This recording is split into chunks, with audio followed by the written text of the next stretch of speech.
जो उनके मकसद को हम किसी भी सूरत में कामयाब नहीं होने। पीडीपी के general secretary Ghulam Nabi loan हांजुरा ने कश्मीर में अक़लियतों के तहफ़्फ़ुज़ में नाकामी का जिम्मेदार इंतजामिया को ठहराया। सुप्रिंदर कौर की रिहाइशगाह के बाहर मीडिया से बात करते हुए लोन ने कहा कि वादी में अक़लियतें निहायत मोहतरम हैं। हम इन्हें यकीन दिलाते हैं कि इस मुश्किल वक्त में अक्सरियती बिरादरी उनके साथ है।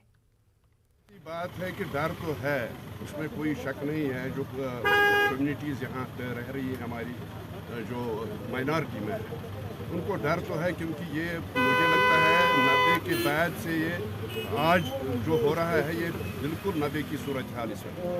तो मुझे लगता है डर उनको है, लेकिन मेजॉरिटी कम्युनिटी जो है मुसलमानों की है।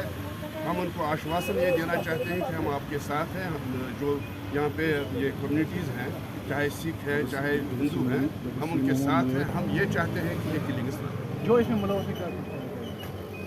मैं आपको बात बताऊंगा। पहले तो ये पता नहीं चलता है कि कौन मुलव्वस है, किसने किया, क्यों किया, ये तो मुबहम सी बात है।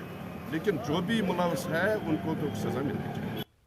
वहीं मारूफ अदाकार अनुपम खेर ने बिंदरू की हलाकत